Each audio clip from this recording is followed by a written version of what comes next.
How you doing, guys? This is continuation of last night's episode. We're going to get some better camera equipment. The battery died in the camera, so I had to charge it by the time it was just too late. So it's just a continuation of, let me turn the light on, you guys get a better view of what's going on here.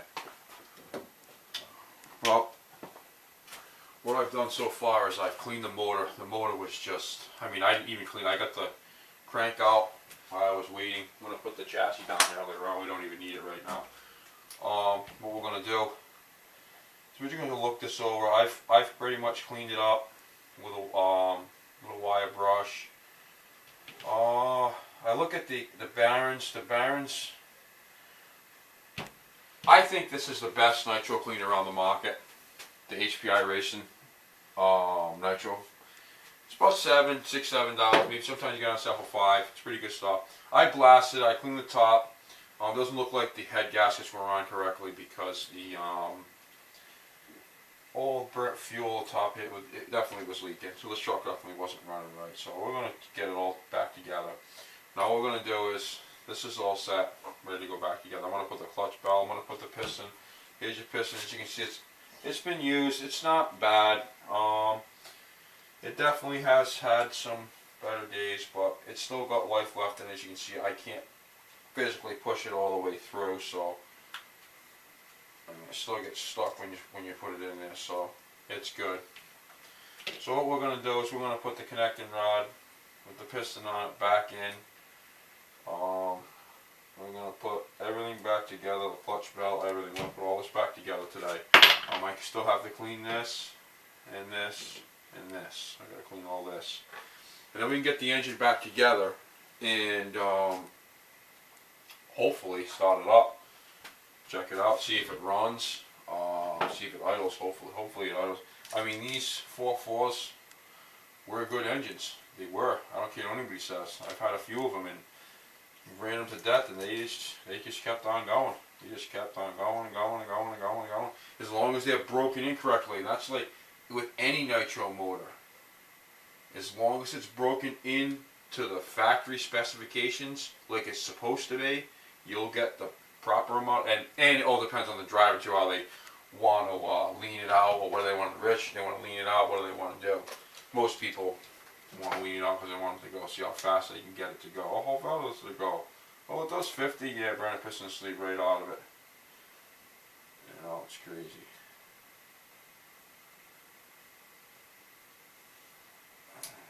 I'm just trying to put the clutch shoes back on here.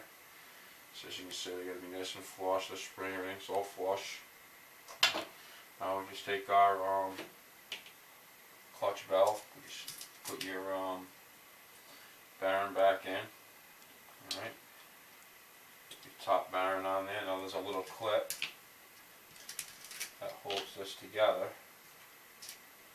Which is right here. There's a little clip.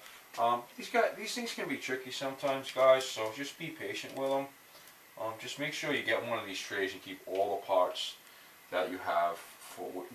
Depending on how many trucks you take it apart at once. If you're taking one or two, you know what I mean? You want to put these in a bag or something if you're taking another truck apart. So it is easier to decipher the parts between which truck goes where. You know what I mean? It's a lot easier that way, guys. So that's what I do. So what we're going to do, we're going to continue to put this back together. I'm going to put everything's all back together here. I just got to put the clip in it. I'm going to put the piston back in here. There goes the clutch bell. That's why you should definitely, it was a rookie mistake. I should have put the clip back in there. But I didn't do it, and I tipped it just to see if I got the piston to set up in there quick, and bink, on the floor it goes. And out comes one of the bearings. So what we have to do, we got to pause it. So I got the clip right here, one of the bearings. The other bearing went on the floor, guys. Rookie mistake by me. Luckily I found it real quick. It was right there by my feet, but that's okay. So let's just put this clutch bell assembly on here once and for all. Get your clip. Very simple. Put it on. Guys, just be careful with these because they can be a bit tricky. And when you're pinching it on there, make sure you go easy so you don't bend the clip, and so you don't get it the spring and go bouncing off. See, this clip's right on there. There you go. It's on there. Alright, Alright, so now what we're going to do is we're going to put our piston and our connecting rod assembly back in here. Alright, I find it's easier to have the crank all the way at the bottom, and it just pops on there. It doesn't. It just rests on there, and then you put. Whoop, I dropped it. That's no good. Give it a quick wipe off. Make sure there's no particles on it. Nope, it's good. All right, now we're going to put it in.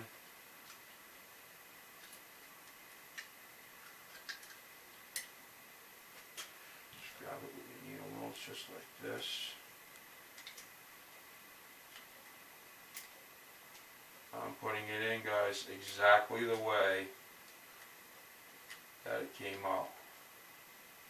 The exact way.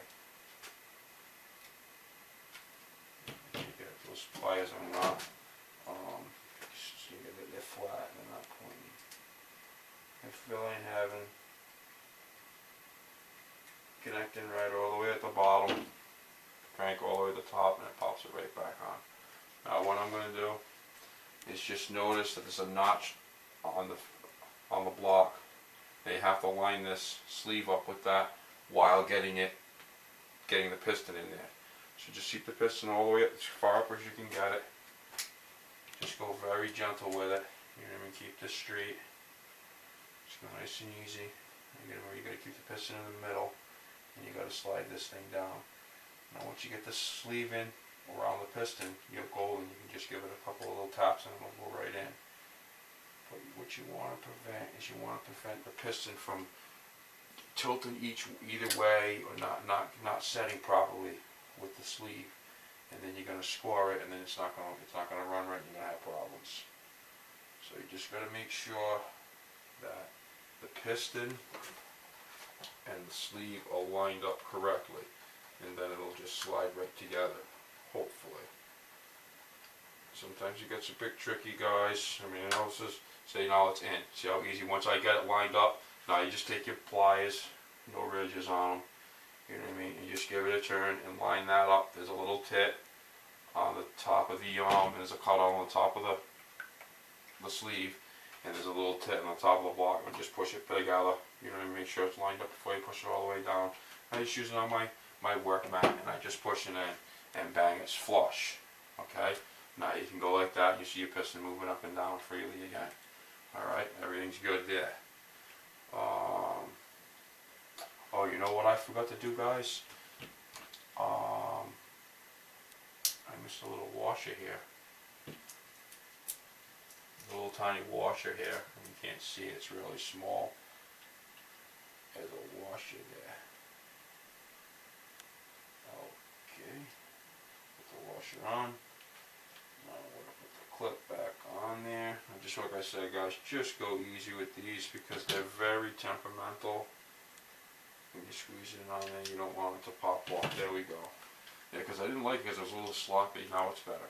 Okay, now what I'm going to do, that's is all set. Your piston and sleeve assembly's back in. Now I'm going to clean this off with our little wire brush. It's not that bad. I hit it a little bit last night. I'm just going to get our wire brush out. And I'm just going to make sure it's clean. Just remember, your one-way bearing rides on this. This is very, very important piece.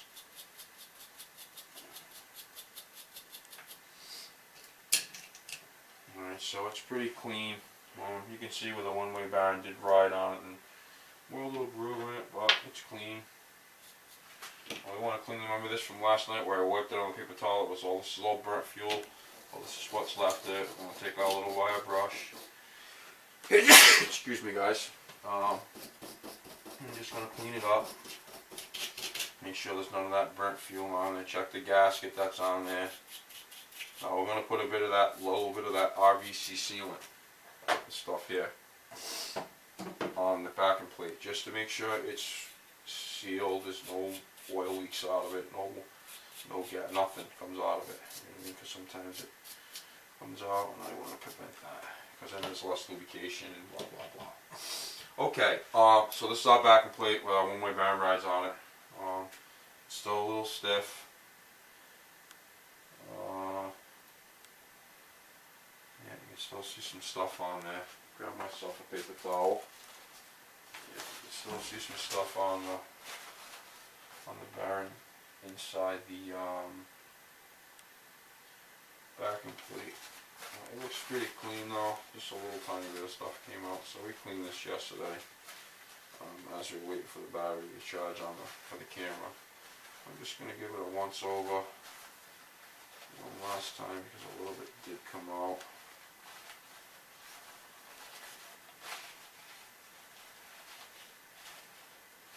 Alright, that's good, nothing came out, a little tiny bit stuff, it's good. Alright, so I'm going to put this back together, but what I'm going to do is I'm going to put the RVC on here. The RTV, the RTV. I'm going to use the RTV on the backing plate, put it back together. Alright, I'm going to put it back together. Remember that little tiny, I mean it's really hard for you guys to see this, I know it is.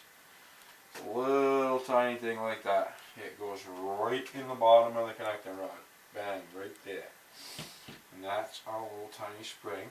So when you put your backing plate in, put your thing that runs your one-way bearing slides on. Okay guys, take this, put it like that, and that's what your one-way bearing spins that, so the brake spins. So that's how it all works. But we're going to put a little bit of our RTV on the back of this, just so we have a beat. You know what I mean? I like to make them nice and air leak as possible. You know what I mean? No air leaks. Tighten it up, put a little bit of Loctite on there, and bang, you're good to go. But I like it to have no air leaks at all because it runs better. It'll get more life out of it, you get more power out of it. It runs so much better. It's easier to start. So I'm going to take my long screwdriver. I'm just going to take a bead of this, and I'm going to run it on this right here really easily. I'm not going to go crazy. I mean, that's enough. I put enough on here for the whole, all the way around. So what I'm going to do is I'm going to go all the way around like this. And I'm just going to put a nice little bead of this all the way around. And why I'm doing that, guys, is it does have a rubber gasket where it's not supposed to come out. No fuel is supposed to leak out of this thing, but you really don't want that. So it comes down there, it gets on the one-way bearing. That's all you really want to do is to lube the one-way bearing. You don't want too much on there, just a little tiny bit RTB, and you're good to go. You can come up a little bit because it's going to smush down anyways once you put it in there. Now this thing is ready to go. Now what I'm going to do is I'm going to place this in the back. Now I want to make sure my connected rod is all the way at the bottom. Make sure this is all the way at the bottom, and make sure it's straight and lined up so you can put your pull cord on it. Because remember now, your pull cord's got to go on this like that. It can't, you know what I mean? And see how it's made shaped for the pull cord. So you got to make sure you put it on straight. Alright guys? Oh, I got a little bit of stuff on my fingers. Good for me. That's the only problem with working with this stuff. You touch it, it goes everywhere. Alright, so, I'm going to put this on the back. Make sure your connecting rod is all the way at the bottom. Make sure your little pin's in there. Make sure this end is all the way at the bottom like it's supposed to be. And the, okay,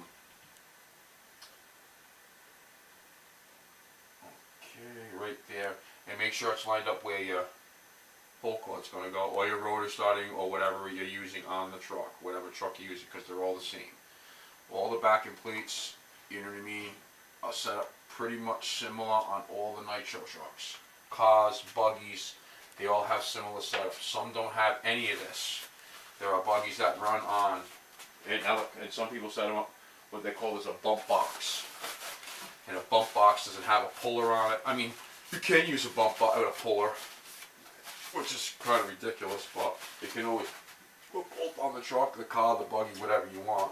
Now as you can see, I've pushed this nice and flush, and now when I turn this, you can see, so you know it's set right and everything's working properly. You want to be able to turn your flywheel, and you want this to move. And as you guys can't see it, but trust me when I tell you, it's right, because I've done it 10,000 times. Alright guys, I'm going to take a break for a few minutes. We'll be back in a little while. gonna eat some supper. We just got home from Christmas shopping. It's 5:10. We'll catch back up with you guys in a little while. Got some posting to do on Joey's RC Junkyard.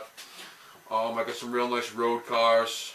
I got a couple of nice extended chassis T-Max. I'm not sure if they're on there yet. I got a Jado now that's gonna go. I got a couple of 2.5 Revos that are gonna go up on there. And that's about it. Alright guys, so we'll be back later on. We'll put the rest of this together, put it back on the chassis. We'll clean this, put it back on the chassis, and get a radio and receiver and try to start it up. Alright, we're back.